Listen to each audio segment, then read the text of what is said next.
The PlayStation 2 is one of my favorite consoles of all time, easily one of the biggest influencers on the gamer I am today, right next to the Super Nintendo. My brother and I played games on it all the time, like SpongeBob Battle for Bikini Bottom or NBA Street Volume 2, which both still hold up to this day along with many other PS2 titles. One day, my eldest brother traded in the latter game to a friend, and initially I was pretty upset at the thought of not being able to dunk as the freakishly tall Yao Ming anymore. But the game he got in return was something that became really special to me very quickly.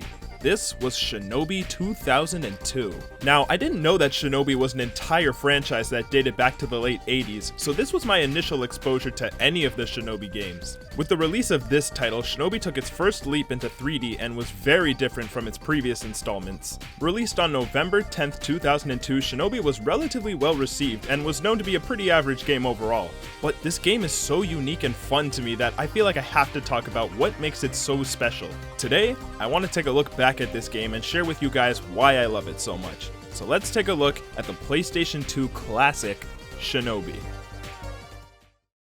The game's story begins with two brothers, Hotsuma and Moritsune, who are part of a ninja clan known as the Oboro.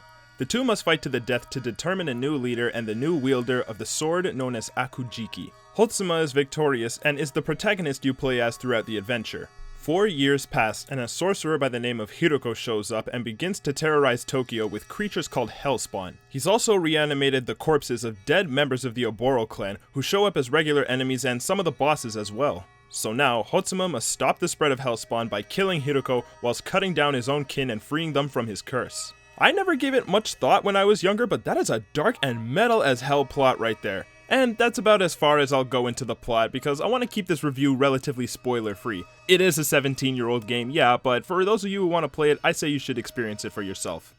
Moving forward, let's talk about the looks of the game. Shinobi runs at an impressive 60 frames per second during gameplay, and it looks fantastic. Although, because it runs at such an impressive speed on an older console, it takes a hit elsewhere. In this case, when it comes to some of the scenery and backgrounds. A lot of the stages look very samey throughout, and it can feel pretty dull sometimes. I think it's most prevalent in stages 3A and B. I would constantly get lost in these levels and accidentally tread backwards through rooms, and it didn't help with these spider webs that stop you every time you touch them, and... What was that? Is it Hotsuma all grossed out, or is it like the spider enemies getting angry that you're stepping on their webs? Oh my god, make it stop! So while the backgrounds are repetitive, that isn't to say that the locales aren't interesting, because I think most of them are pretty cool and unique. Like Stage 4's burning village ravaged by demons, or Stage 5 where you run on the walls of the buildings in a sinking city, and even traversing the rooftops of a temple that pierces the night sky in Stage 8.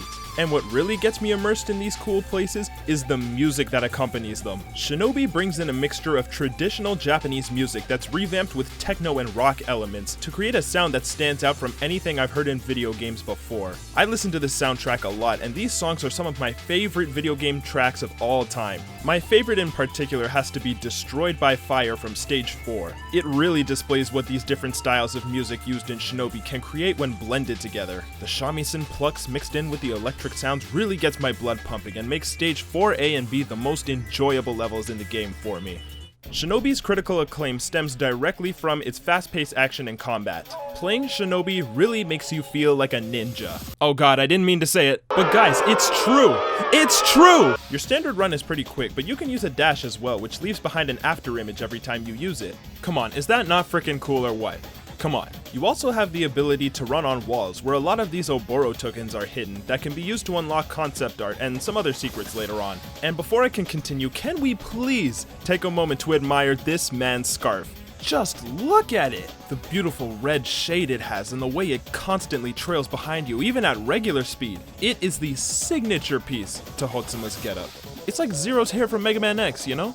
Anyways, when it comes to the combat of this game, it can be just as fast, but you're able to focus your attacks and retain that speed with the help of a targeting feature, which is incredibly useful. With it, you can use kicking attacks to stun blocking enemies, or use a devastating spinning attack up close. My god, I could not appreciate this when I was younger because I didn't even know what the damn thing was for.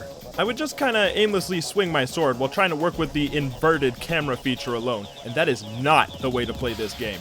That and the fact that you have a committed jumping arc, kinda similar to Super Ghouls and Ghosts. And I thought it was hard to deal with in that game, but in a 3D platformer, it is a lot more stressful, and can cause a lot of stupid deaths as a result. Going back to the targeting system, you can also use it to shoot enemies from afar with your shurikens, one of the few alternate attacking options Hotsuma has. They're also pretty useful for hitting these pillars that act as keys to open some of the barriers throughout the levels. Missed one that's way at the other end of a room? Shuriken!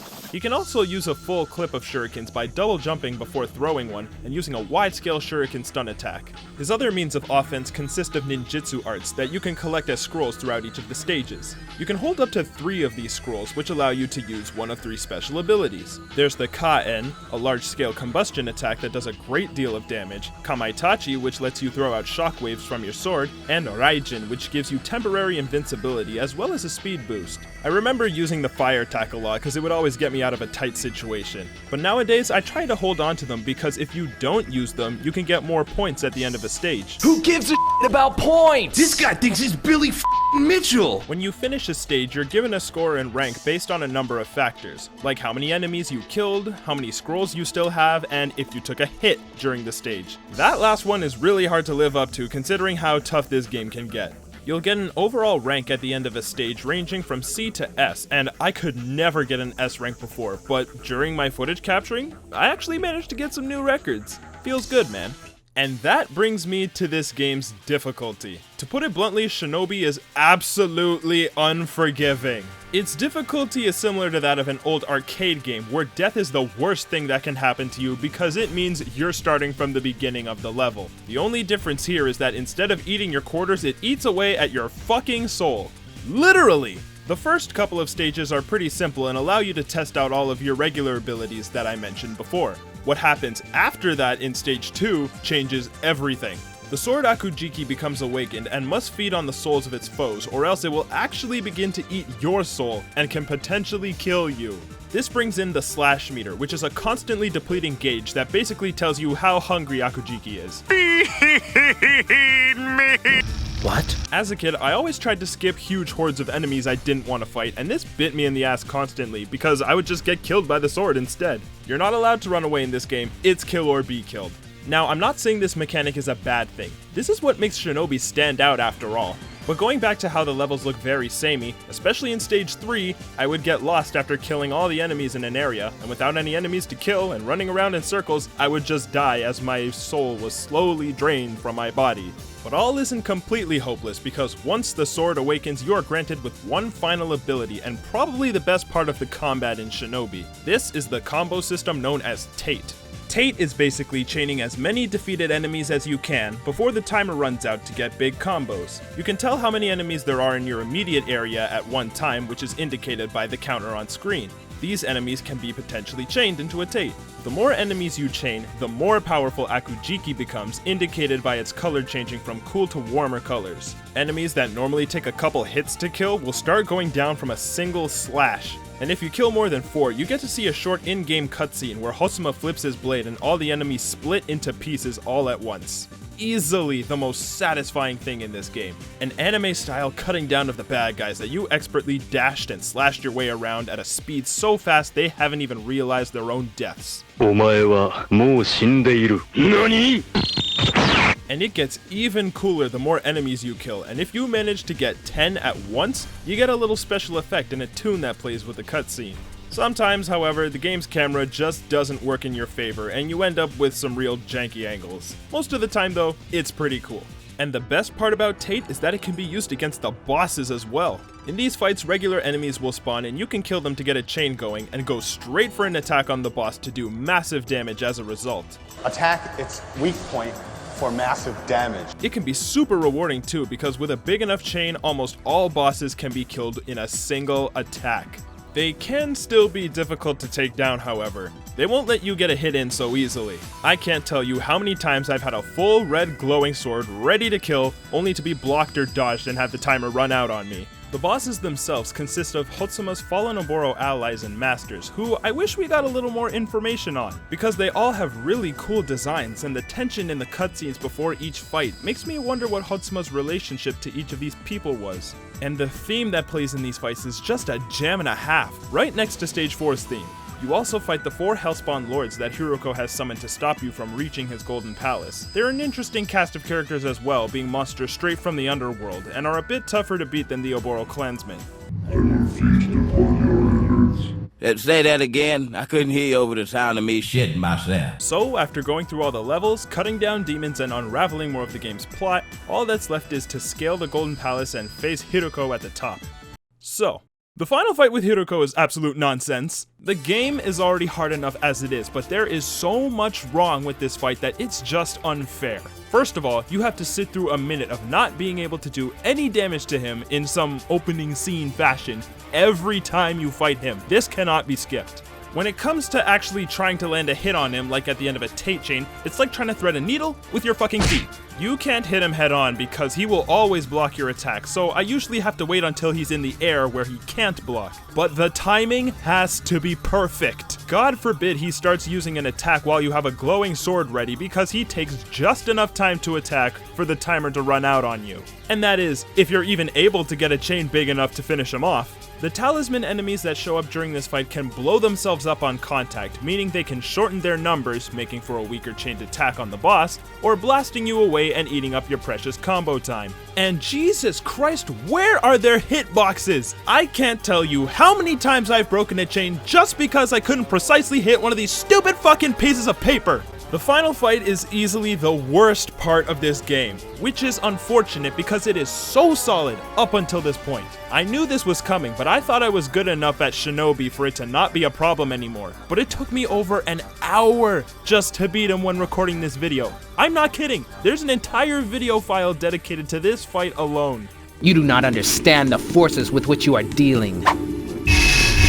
After beating the main story, you unlock the hard difficulty, which has tougher enemies and some more Oboro tokens scattered around for you to collect. And by collecting enough tokens, you can unlock some additional playable characters, including the original Shinobi protagonist Joe Musashi. Haven't been able to unlock him yet, unfortunately, but I'll get there someday. If you beat the game on hard, you'll unlock the super difficulty, which will open up the last of the remaining Oboro tokens. Collecting all 50 will unlock Stage EX, which has to be the most ridiculous shit I've ever seen.